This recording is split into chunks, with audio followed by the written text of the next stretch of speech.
What's up, people? What's up? What's up? What's up? Whoa. Blocked from sharing live video posts. Wait, post from your account have recently been removed or going against. So I can't go live on Instagram today. So that's interesting.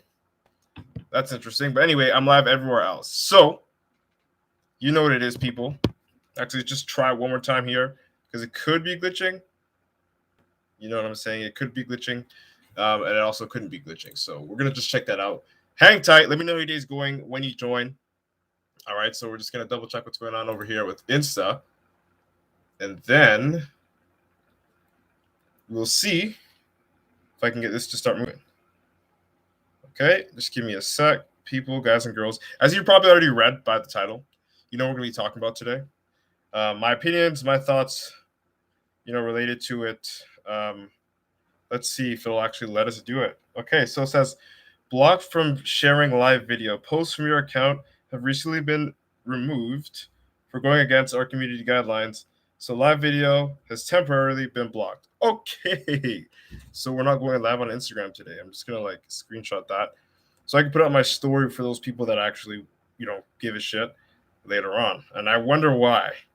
Instagram is moving weird today for me. Anyway, so let's talk about it. Let's dive into it. All right, TikTok, what's happening? Facebook, okay. Twitter, YouTube, we're rolling. We're still rolling without Instagram. That sucks, but hey, it's all good. That's why I multi-stream. All right, let's talk about it. Let's get into it. Let's get into the meat and potatoes, guys and girls. All right, so if you can't read the title, you should already be able to. Marijuana. All right, like weed. We're going to be talking about weed today. All right, and for it, as you guys and girls know, all right, at least you should know, I'm not a doctor, so I don't really care to motivate people to smoke weed or to not smoke weed. All right, I'm not here to change your opinions.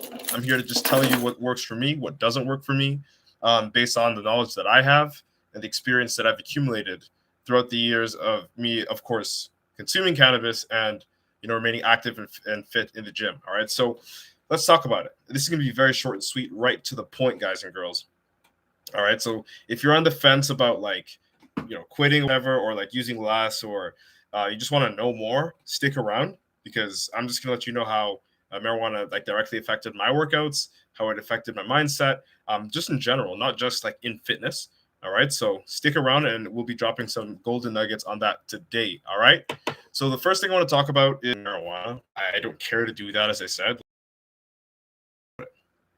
All right, and we're gonna be talking about both on right, just so we're clear that I'm not here to change your mind, change your opinion, or misinform you guys and girls. But at the same time, you're going to get to understand that I'm delivering my experience. I'm delivering my truth. I'm delivering that's not a psychoactive compound, or at least if you don't know that, now you know that. And because it's not a psychoactive compound, it doesn't necessarily, cater the same way to yourself, as it would to the psychoactive compound. Like if it was THC, it'd be a whole lot different. Right? Kyle, what's up? I see you. So let's talk about it. First things first, I know people are going to say, hey, Matt, weed's not bad for you, blah, blah, blah, blah. But you got to understand that anything that you ignite that emits carbon monoxide, that you ingest, that you inhale, I appreciate you letting me know. Anything that you inhale that is burnt, carbon monoxide, anything of that sort, is not good for your lungs. It's not good for your lungs. It's just straight up not good for your lungs, right? Anything that you inhale that's burnt, it's like going to a house burning down in flames and inhaling that smoke. Yes, it's burning up wood, it's burning up carpet, it's burning up beds and all this stuff, bed sheets and everything, paint even. But the one thing that burning house has in common with the plant that you're smoking is that they both emit carbon monoxide, which is a toxic gas. It's carcinogenic, and it's bad for you. Simply put, you burn food, it emits the same gas, carbon monoxide. So it's bad for you. All right, so if we can understand that it's bad for you, if we know carbon monoxide is not good for you, why would you ingest it? To get a little high? Right? It's really not good for you. And just to really bring the nail home, again, this is going to be short and sweet. To really bring the nail home, guys and girls, to nail the coffin in, some people like to say,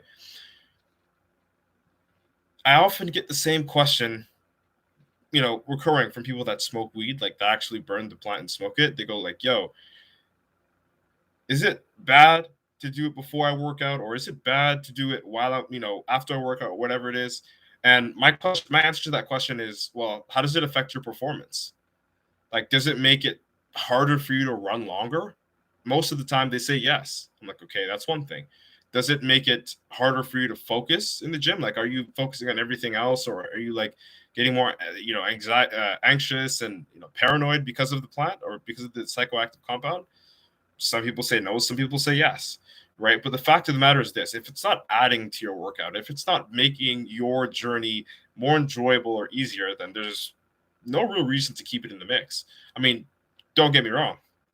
If it's benefiting you, if it makes working out more fun for you, or whatever benefit you get from it, do as you please. Like, I'm not the doctor. I'm not the one to tell you to do or not to do. I'm not your dad. I'm not your mom, right? I'm simply giving you my experience and my knowledge, based off of the experience that I've accumulated over the years training and consuming cannabis. And I've learned by both, consuming cannabis before and after a workout that, and sometimes in between the workout, that it's just not like for me.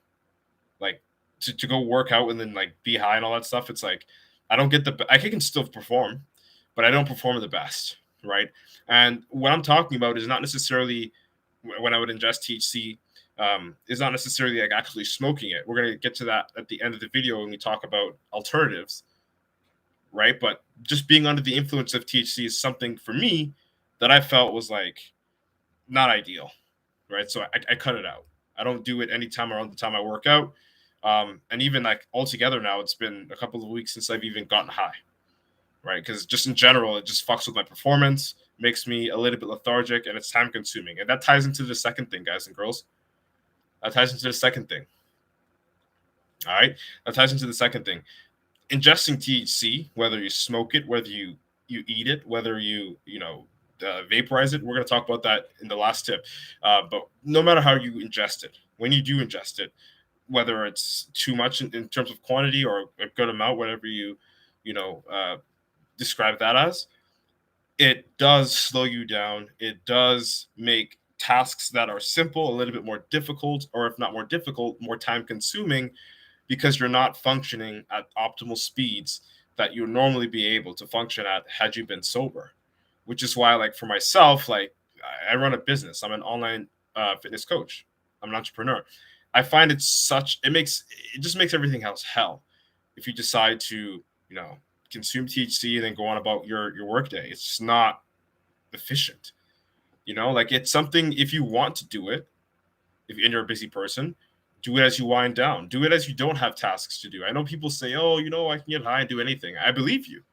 I know you can get high and do anything. You can get high and do your assignment for school. You can get high and go to work. I'm not denying you. But I'm saying this, and this is from my experience. Me high doing something versus me sober doing something is two different things. I can definitely hit the gym when I'm high, but I can hit the gym better when I'm sober. I can definitely serve my clients and work, when I'm high, but I can do it a whole lot better when I'm sober. A lot faster, a lot more efficiently, a lot more accurately, right? And a lot less time.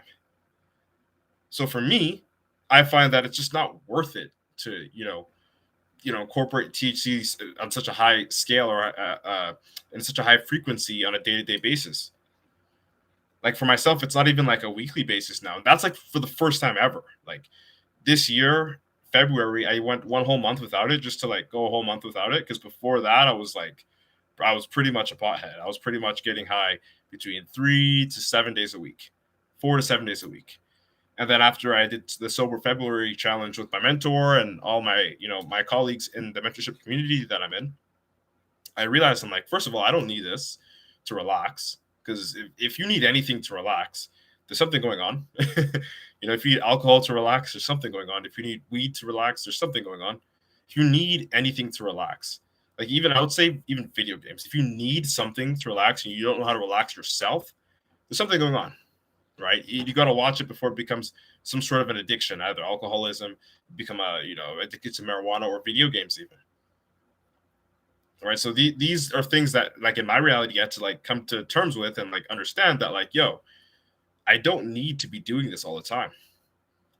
Okay. And even if I want to do it, like, why? Like, that's the question I start to ask myself. Like, why do I want to do this? Like, yeah, it feels good to be high. Like, we know that. You feel cozy, you feel like relaxed, all that stuff. Time moves in a different continuum for some people, right? But for me, if I like it now, I still have access to it.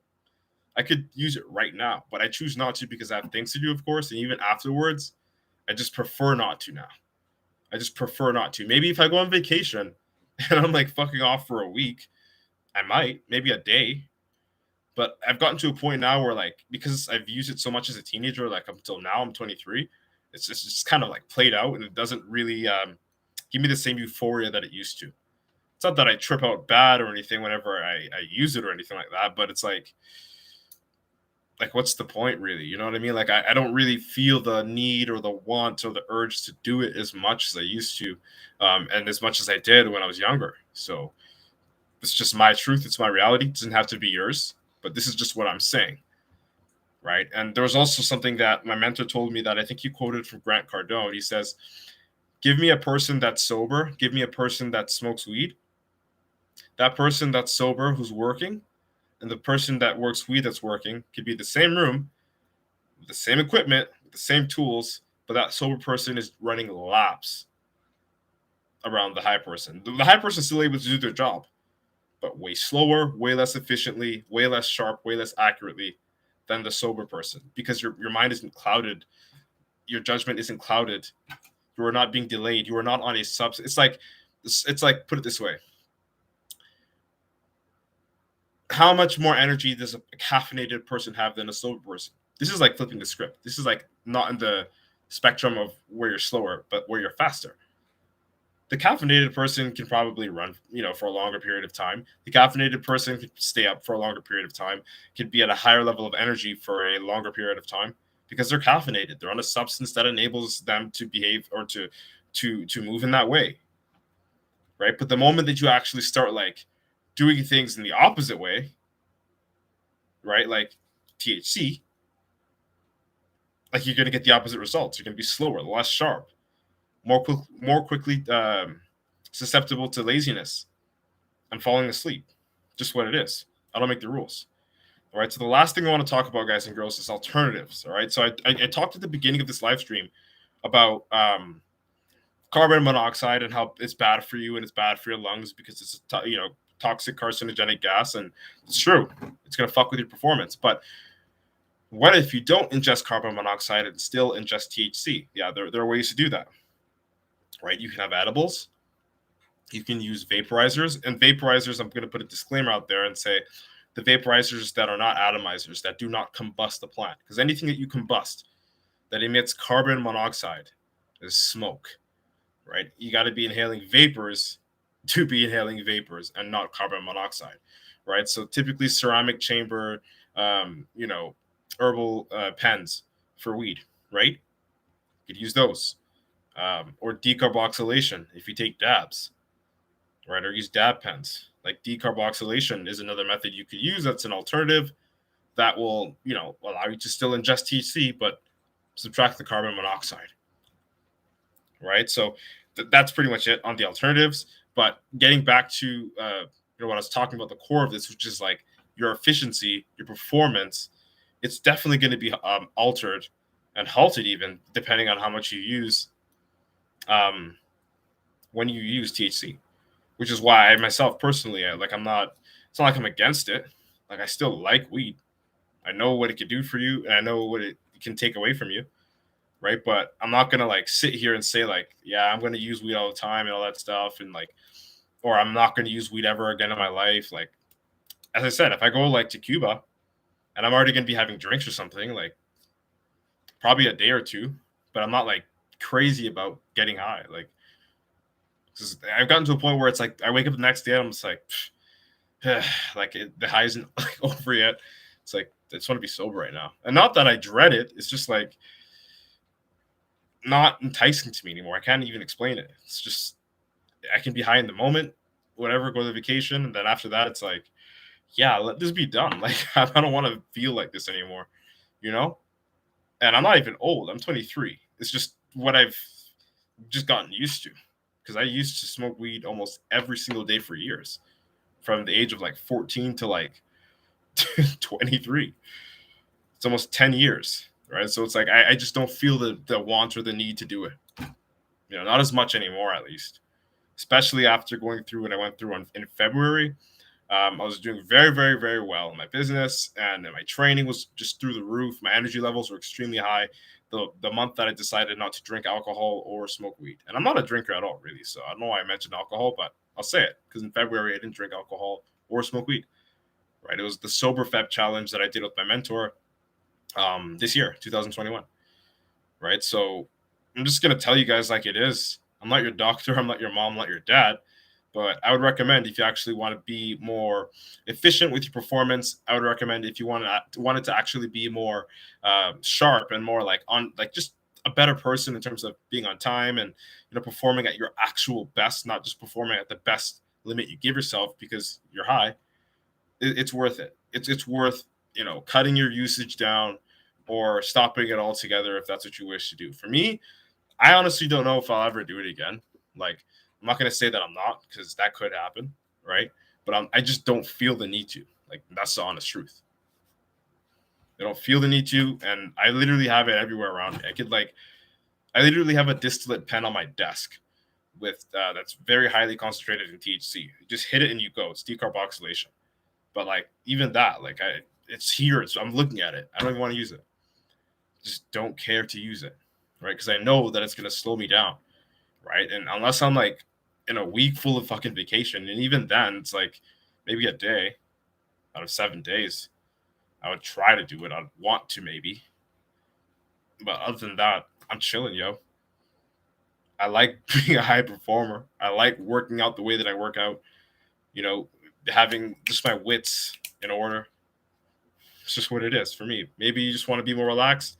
Maybe you don't have a lot of talking to do. Maybe you're not a busy person, and whatever it is for you, do you. I'm not your dad. I'm not your mom. All right, but that's it. That's all. Okay, Twitter, TikTok, Facebook, YouTube. We didn't get no Instagram today because they decided to ban the kid.